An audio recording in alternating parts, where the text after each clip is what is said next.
The wind over Velis 9 never whispered, it grated, howled, and shoved like a drunken uncle at a wedding. Jalan Carter braced himself as it tried once again to introduce him to the nearest boulder. He muttered something unprintable and squinted through the red dust storm. His HUD flickered uselessly across his visor, and the AI in his earpiece, bless its incompetent circuits, cheerfully informed him of optimal dehydration conditions. "I miss rain," Jalan said aloud, mostly to spite the silence. Velis 9 wasn't exactly on the tourist maps. It was a Class 4 quarantine planet, once earmarked for mining before a series of violent tectonic spasms earned it a spot on the interstellar nope list. But broken tech still had value, and Jalan's contract with the salvage guild paid per kilo.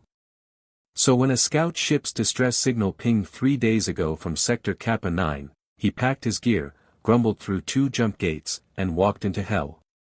He found the ship's remains where the coordinates said they'd be, half buried in a canyon, hull twisted like a crushed soda can. It was a sleek design, not tan, too smooth, too elegant. Alien. Recent. Some parts were still warm to the touch, steaming slightly under Velis's double suns. Jalan tightened his grip on the plasma cutter and descended, boots slipping on loose shale. He knew the rules: proceed with caution, assume life signs until proven otherwise, and absolutely no touching any glowing green things. He'd broken that last rule once on Iller 3 and spent 2 days with telepathic hiccups. The ship's airlock hissed as he approached, a weak hydraulic wheeze like a dying animal. Inside, the corridor was dim, lit by flickering emergency strips and the occasional crackling spark. Broken consoles. Shattered glass. Traces of dried blood in thick violet arcs along the floor. The smell of scorched metal clung to everything. He stepped carefully, ducking under a collapsed beam, and froze. At the far end of the corridor, illuminated by a failing light panel, was a figure. Female. Humanoid. Armor torn at the shoulder, one leg clearly favoring the other. A blade was gripped in her hand, if you could call a blade something that looked like a jagged piece of crystalline bone. Her skin was blue. Not the pale kind you saw in hollow makeup ads, but deep ocean blue. Her silver eyes locked on his with lethal intent. Jalan raised both hands. "Hi." She didn't respond. "Sorry for barging in. Just looking for scrap. If you're planning to kill me, can we do it after I drink something? This place is drier than my love life." She stepped forward, blade raised, not steadily. The weapon trembled along with her stance. She was exhausted. But her expression was fury incarnate. "You are not afraid of me," she said, voice ragged with disbelief. "Why?" Jalan shrugged. "Well, for starters, I've dated worse." That gave her pause. Her eyes narrowed, as if the translation didn't compute. "I mean, look at you," he added. "You're injured. You've got one weapon that probably belonged to a fancy dinner set, and you smell like ion fuel and lightning. I'm more afraid of my laundry pile back home." Something shifted behind her eyes. The tension didn't vanish, but it cracked just slightly. She said something in a guttural alien tongue. The suit translator word, and the words that came out were, "You are defective." Jalan gave a low chuckle. "You have no idea." He took a cautious step forward, slowly lowering the cutter. She didn't stop him, not yet. He reached into his satchel, pulled out a silver-wrapped protein bar, and held it up like a peace offering. "Truce?" he asked. "Peanut butter flavor. Tastes like despair and cardboard, but hey, better than starvation." She stared. Then slowly, she lowered her weapon. The ship groaned around them, metal shifting under strain, reminding both that this fragile piece had a time limit. Jalan didn't know who she was, where she came from, or what nightmare had driven her to this corner of space. But he knew one thing with absolute certainty. This was going to be a hell of a salvage job. Chapter 2, Jalan had shared meals with diplomats, mercs, ex-smugglers, one actual priest, and a sentient moss colony. But eating with an armed alien woman who stared at him like he was a lab bug was new. They sat opposite each other in what used to be the ship's medbay, now more of a twisted storage closet lit by flickering power cores and the soft green glow of a cracked medgel tank. Rhea. He'd managed to coax her name out of her after several awkward rounds of, "What do I call you besides Stabby?" She had accepted the protein bar with great suspicion and even greater reluctance. She held it like it might explode. "You bite it," Jalen said. "You don't stab it. I promise it's edible." "Technically." Her eyes narrowed. "Your people eat compressed nutrients in foil. We also eat deep-fried starch wrapped around sticks, so maybe don't set the bar too high." She sniffed once. Then, to his astonishment, she took a bite. Her face twisted immediately. "This tastes like regret." Jalen grinned. "You're catching on fast." They weren't friends. Not yet. But she wasn't pointing a blade at his neck anymore, and that was a promising upgrade. Her armor had more scorched edges than intact plating, and now that she'd removed the shoulder guard, he could see part of an emblem etched in silver, a stylized hawk with its wings fractured. He gestured to it. "Military?" She gave him a look. "Observation or accusation?" "Observation," he replied. "Though, if you are planning to kill me in my sleep, could you at least wait until I finish repairing your comm unit?" Her gaze held steady. "I would not kill you in your sleep. Oh, I would ensure you were awake first." Screaming. As part of the ritual. He blinked. Then laughed harder than he should have. "Okay, I like you." Rhea tilted her head slightly. "You are damaged." "Yeah, but I'm charming about it." She didn't laugh exactly, but the edges of her mouth shifted in a way that wasn't entirely hostile. Progress. While she rested, he moved through the wreckage of the ship, using his portable scanner to assess structural stability, which, surprise surprise, was abysmal. Every second, the hull groaned like it was sighing in exhaustion. Still, there were salvageable parts, a cracked data relay, a half-functional fusion battery, and an auto-injector still full of regenerative gel. The last one he brought back to Rhea with a theatrical flourish. "For your leg," he said. "Assuming your biology won't melt or explode."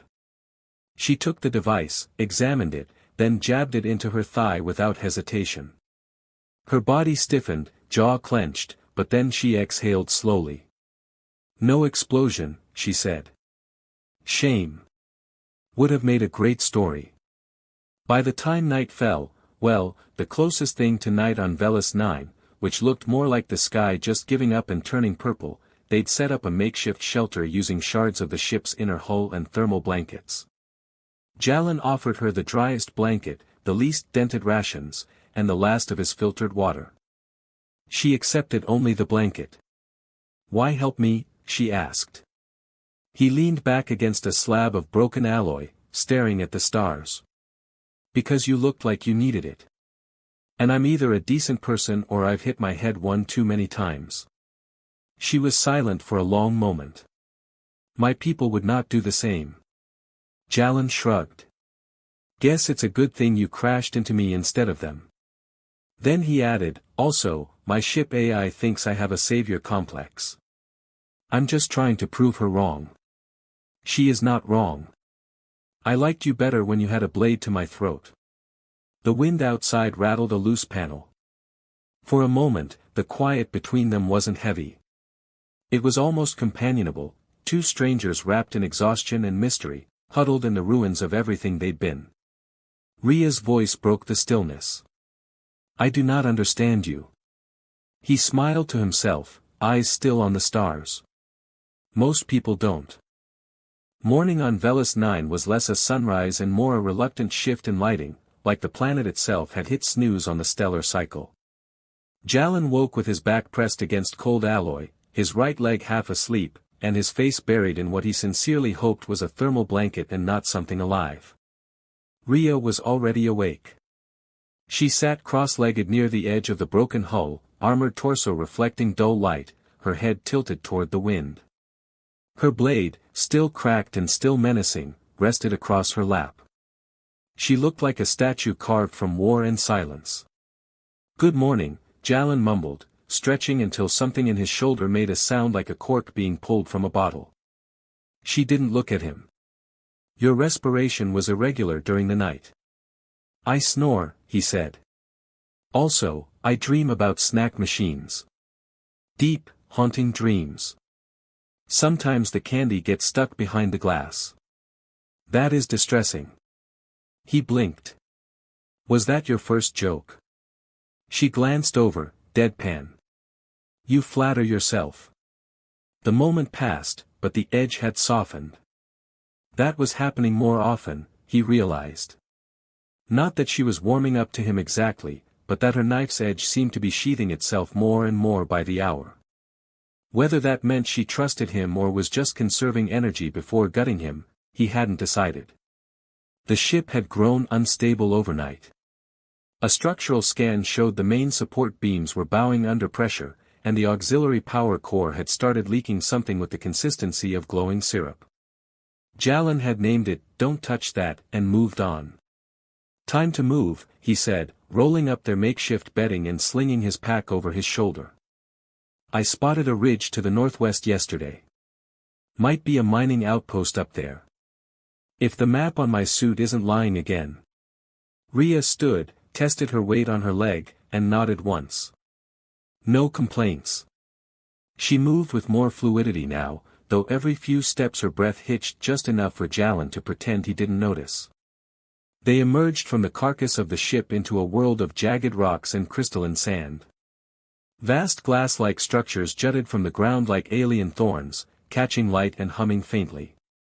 Some vibrated at a frequency Jalin could feel in his molars. He tapped one with a gloved hand and immediately regretted it. "I think it tried to sing at me," he muttered. "These are resonance pillars," Rhea said, touching one gently. "Formations of silicate that respond to sound and kinetic energy. Primitive worlds use them as perimeter alarms. So alien wind chimes." She gave him a look. "Do all Terrans reduce the unknown to novelty items? We try. Makes the universe less terrifying." The hike up the ridge was long, broken by uneven footing and the occasional half-sunken pit left by some subterranean creature Jalin really hoped was extinct. At one point, a cloud of iridescent spores burst from a nearby fissure. Rhea immediately pulled her helmet down. Jalin choked on one and spent 10 minutes insisting he wasn't crying, just emotionally allergic. By midday, the ridge flattened into a mesa. In the distance, a structure appeared, a rusted dome half buried in dust, solar panels cracked, antennas bent like wilted flowers. "Mining relay," Jalin breathed. "Looks ancient. But if we're lucky, it still has a calm link." "Your optimism is irrational," Rhea replied. He grinned. "It's also my most attractive quality." As they approached, the structure groaned, as if surprised to be visited again. Inside, dust blanketed everything like time itself had given up cleaning. But the terminal flickered under Jalin's touch, dim light, weak power. It wasn't much, but it was enough to scan for communication satellites. And then it beeped. He froze. "We've got a ping. Old emergency band. Could be a relay still orbiting the planet." Rhea leaned in. "Can it transmit?" "Maybe. But it'll take time to boost the signal." He turned to her. "How good are you at fixing alien tech?" She raised an eyebrow. "How good are you at not breaking it further?" "Touché." Outside, the wind picked up again, this time carrying something deeper than dust. A vibration beneath their feet. Faint, but unmistakable. Jalin's smile faded. "Ah. Did the ground just growl?" Rhea reached for her blade. "Something stirs beneath the glass." She looked at him, silver eyes narrowed. "And it does not sound hungry." Jalin sighed, already regretting the hike. Perfect. Planets awake. I hate Mondays. Chapter 3, The ground didn't just growl. It thrummed. Deep and low, like a buried engine coming to life after centuries of sleep. Jalan pressed his palm to the dusty floor of the mining relay station and felt it vibrate, pulsing in slow intervals that reminded him uncomfortably of a heartbeat. Okay, he muttered. So the planet is alive. Or at least moody. Rhea was already on her feet, posture rigid, blade angled toward the open doorway like she expected a 12-legged death beast to stroll in at any moment. Her armor hissed softly as she shifted her weight, scanning the horizon through the cracked visor of her helmet. What kind of wildlife do you usually get on worlds like this? Jalan asked, flicking a few toggles on the terminal to keep the ancient comm system humming. None, she said. That is what makes this worse. Terrific.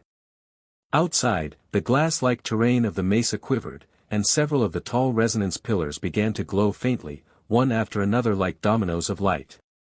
Rhea stepped out first, eyes darting from formation to formation. Jalan followed more reluctantly, holding his plasma cutter like a sword he barely knew how to swing. Do you feel that? He asked, half whispering. I do, she replied. The planet is responding to something. Could it be us? She paused. Possibly. Or something larger. Waking nearby. Well, that's comforting. Suddenly, a sharp crack split the air, and one of the resonance pillars exploded, sending shards of humming crystal in all directions. Rhea dove, grabbing Jalan by the arm and yanking him down just in time to avoid a jagged spear of vibrating death. They hit the ground together, and he landed awkwardly half on top of her. Hi again, he said breathlessly. This is not the time for intimacy. Could have fooled me. She pushed him off and rolled to her feet, scanning the ridge. In the distance, a shadow moved. Something large. Spindly. And disturbingly fluid. It weaved between the crystal fields like it knew them, a native creature with too many limbs and not enough face. Jalan squinted. Okay, do you see that? That's not a hallucination, right? It's real. Great. I was worried I'd stopped sharing. The creature made no sound, but each step it took pulsed through the terrain, setting off low-frequency vibrations that sent more resonance pillars into a dull hum. It wasn't charging. It was listening. Jalan suddenly realized they weren't just being watched. They were being mapped. Back inside, Rhea said tightly. They retreated into the mining dome just as another pulse cracked a second pillar. Jalan sealed the outer hatch and braced it with a nearby crate filled with rusted core samples. Well, he said, panting, this visit just keeps getting better. She didn't answer. She was standing at the old terminal, scrolling through data logs in a language he didn't recognize. Her expression had shifted, no longer wary but focused. Almost alarmed. What is it? He asked. These logs, she murmured. They mention a buried installation beneath the mesa. Alien. Predates both Terran and my species' expansion into this sector. Oh good. Ancient unknown facilities. Those always go well. She ignored the sarcasm. There's more. A power source. Buried deep. The miners tapped into it by accident. That's what triggered the resonance system. And now. Now we've got an angry neighbor upstairs. She met his eyes. And something in her face had changed. There was fear there. Real, unguarded fear. It's not angry, she said, it's curious. And that, Jalan thought, was somehow worse. Morning on Velis 9 was less a sunrise and more a reluctant shift in lighting, the sky dimmed from fire orange to bruised lavender as if embarrassed to admit it was day. Jalan stirred from under a warped thermal blanket, blinking away dust crusted in the corners of his eyes. Rhea was already awake, her silhouette etched against the pale light leaking through the hull breach. She sat cross-legged, armor slack around her shoulders, blade across her lap like a trusted companion. Unmoving. Watching. He grunted as he sat up. "Do you ever sleep?"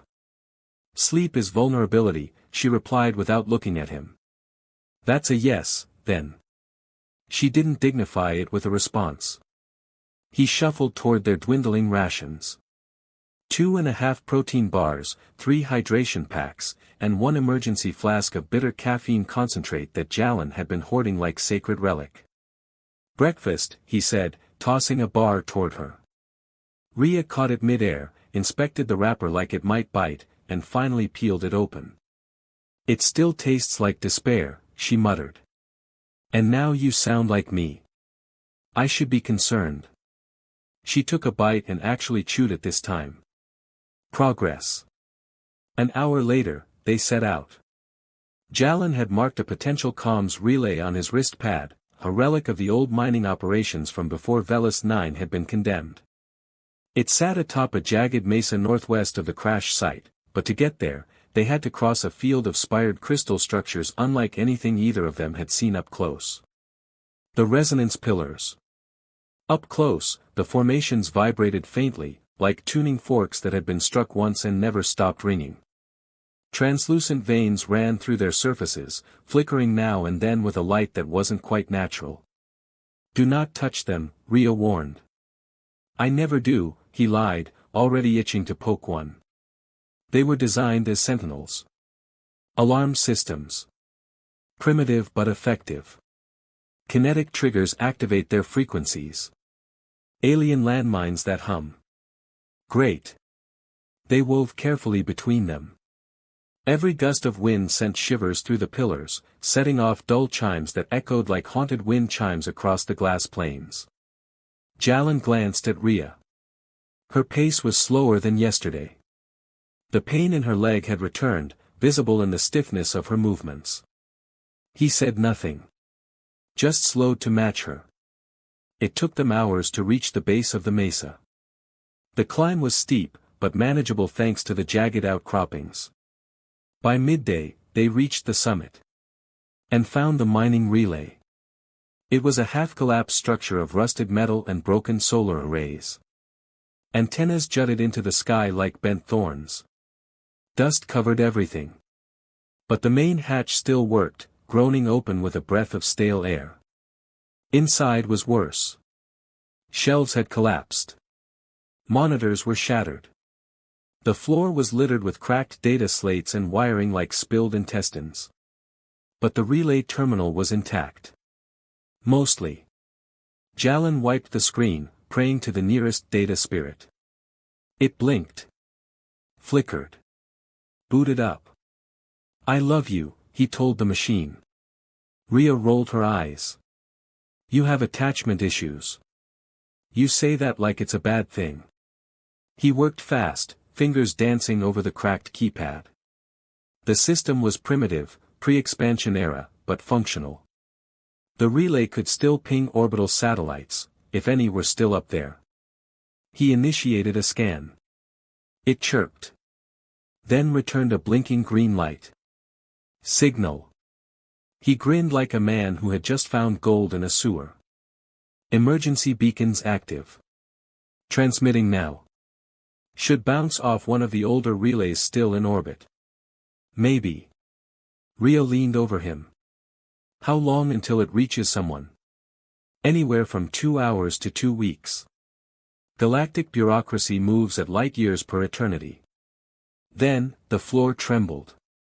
A low, rhythmic pulse echoed through the ground. Not seismic. Not tectonic. Something else. Like the planet itself had started, breathing. Outside, the resonance pillars glowed. One after another. "It responds," Rhea whispered. "To what?" "Us." "The signal?" Jalen stood. Outside the relay dome, the air shimmered with heat and sound. The pillars weren't just glowing, they were vibrating in harmony. A pattern. A code. "They're communicating," Rhea said. "I can feel it." Then a shadow passed over the mesa. Something massive. Jalan looked up. What he saw wasn't a ship. Or at least, not one with engines and thrusters. It was a creature. Tall. Spindly. Its limbs crystalline. It moved through the forest of pillars like a ghost, not disturbing a single one. Its body flickered in and out of visibility, refracting light like broken mirrors. "Don't move," Rhea said. Her voice was calm. "Deadly." "I wasn't planning on it," Jalan replied. They crouched behind the relay wall. The creature made no noise. No growl. No stomp. But its presence pressed against their skulls like a dream half-remembered. Then, it stopped. Its head, if it had one, tilted toward the relay. Toward them. And it pulsed. A burst of resonance exploded through the pillars. Jalan screamed, clutching his ears. His comms shrieked with overlapping voices. Rhea pulled him back inside, slamming the hatch shut. The tremor faded. The voices ebbed. He slumped against the wall, gasping. "What was that?" "It searched. And found you." Rhea helped him up. Her face was pale. "It recognized something. In you." "Great," Jalan said, breathless. "Add mind beacon to my resume." They retreated to the relay console. The data logs flashed with new input, entries they hadn't accessed. Some in alien script, some in Terran. The system had integrated external data. "It uploaded," Rhea said. "It used your link." Jalan stared at the screen. It displayed a map now. A hollow ring beneath the mesa. Lights pulsed along it. "It wants us to go there." Rhea was silent. "It remembers," she said. He looked at her. "You were right," she said. "This isn't salvage. It's a summons." He exhaled. The air outside had gone quiet again. Too quiet. "Then we answer. Together." She nodded once. No hesitation. As they prepared to descend into the unknown, Jalan caught her glance. Wary. Curious. Maybe even impressed. "For the record," he said, "I'm still terrified." "As you should be." She cracked the briefest of smiles.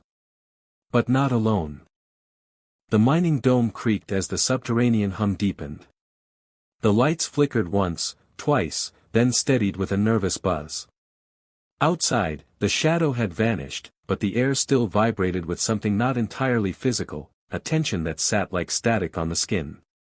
"So," Jalan said, pacing beside the ancient terminal, "you're saying there's a hidden alien facility under our feet, powered by some ancient force, and now a giant crystal-legged shadow spider wants to say hello?" Rhea didn't look up from the screen. "That is an oversimplification. But yes." "Great. Just checking if I needed to panic or start doing push-ups." She paused, then glanced over. "Why push-ups?" "I like to look toned when facing my inevitable demise."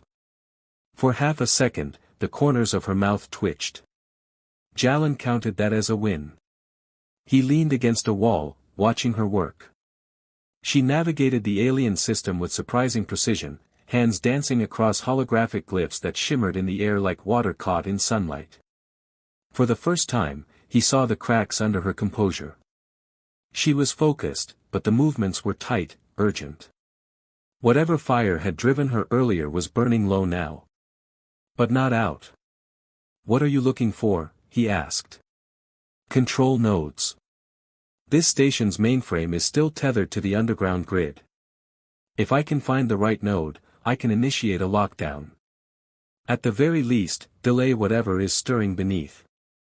"So you're trying to lock down a buried alien facility that hasn't been accessed in centuries, from a mining relay built when my species still used rubber boots and duct tape?" "Yes." He held up both hands. "Awesome.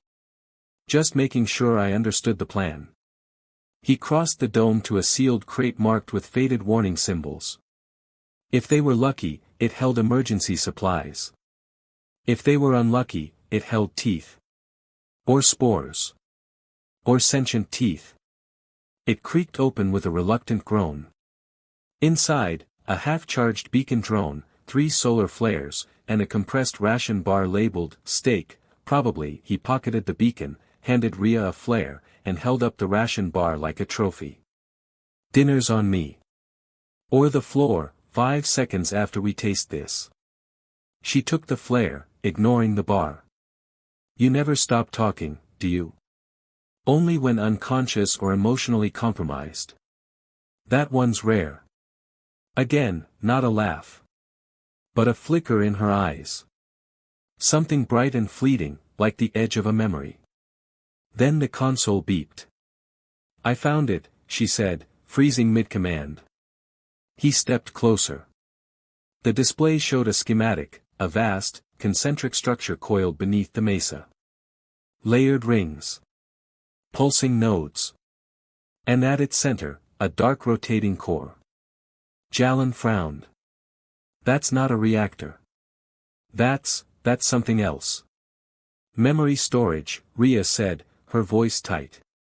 Millions of neural patterns. Suspended in quantum flux. This is not a power source. It's a prison. Jalin's smile died slowly. For what? Before she could answer, the walls shivered. Not just with vibration, but with sound, a shriek, not quite audible. Not a scream, but something worse, broken code trying to become music. He clutched his ears. Okay. Nope. No thank you. That's enough science for one day. Rhea gritted her teeth and slammed her fist onto the console. It's activating. The signal, it reached the surface. As if on cue, Jalin's comm link burst into static. Then, voices. Not one. Many. Layered, overlapping, whispering in 1,000 tones. You are curious. Unfinished. Bright. Jalin staggered back. What the hell was that? Rhea looked at him, alarm flashing behind her usually composed expression. They're talking to you. Why does everything weird and ancient talk to me? Because you answered it. He blinked. When? When you joked. When you touched the pillars. When you spoke without fear. You were never meant to be silent. And now it knows you. Jalin exhaled. Outside, the resonance pillars began to glow again, one by one, in a spiral pattern. Tell me we can still run, he said.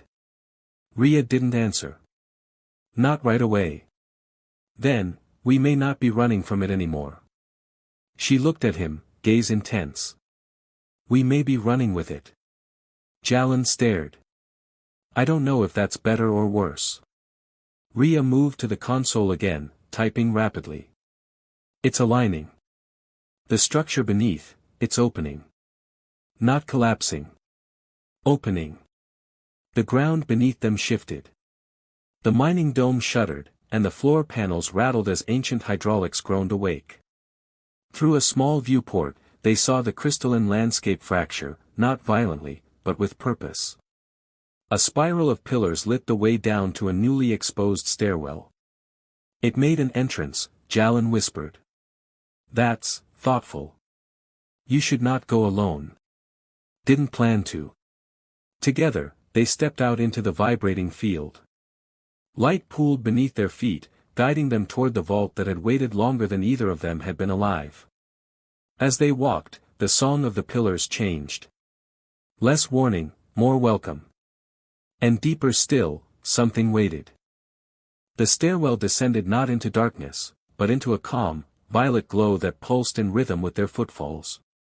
The walls were glassy and seamless, not carved but grown, etched with strange flowing script that moved as if alive. Rhea walked a step ahead, blade sheathed but fingers twitching close to it. Jalin followed in silence, unusually quiet, trying not to think about the whispers still echoing faintly in his comms. At the base of the stairs, a chamber opened wide. Circular. Immense. A vault of crystal and silence. Suspended at the center, held aloft by unseen forces, was a sphere. Vast. Dark. Its surface rippled like liquid stone, reflecting shapes and stars that didn't belong to this sky. "This is it," Rhea murmured. "The core. Feels more like a heart," Jalan said. He stepped closer, drawn by some half-formed pull. The sphere responded. Lines of light unfurled across its surface, glyphs aligning, forming words, in Terran standard. "It knows me," Jalan said. "It adapted to you," Rhea replied. "You were the first to touch it without fear." He swallowed. "What does it want?" "To be heard. To be remembered." Jalan raised a hand, hesitant, then pressed his palm gently to the surface. The moment he touched it, light flared, not blinding, but enveloping. His mind flooded with images. He saw a civilization rise, built on glass and gravity, soaring cities suspended in atmosphere like lanterns. He saw their decline, war, betrayal, silence. A decision made in desperation, to save memory when they could not save themselves. To encode every thought, every name, every voice into this prison of song and light. And then silence. Until now. His knees buckled. He staggered back, gasping. Rhea caught him. She steadied him without a word, though her hands lingered longer than necessary. "What did it show you?" "Everything." He sat down hard on the cold, smooth floor. "They weren't trying to escape. They were trying to endure. To make someone, someday, remember. And they chose you." "They didn't choose," Jalan said. "They hoped. And I answered." Above them, the sphere began to dim. Not dying. Sleeping. Mission complete. Jalan felt, full. Not with power, but with meaning. The voices no longer whispered. They hummed. Rhea sat beside him. Not close, but not far either. She looked at the sphere with a strange reverence. "My people would have tried to weaponize it," she said. "Mine would have tried to sell it." She looked at him. "And yet, it was you." He laughed softly. "I know. Ridiculous, right?" She didn't answer. Just looked at him. For once, her gaze wasn't sharp. It was quiet. Thoughtful. When they emerged from the vault, the landscape had changed. The resonance pillars were silent. The sky above had cleared, a rare event on Velis 9. The creature was gone. No trace. No sign.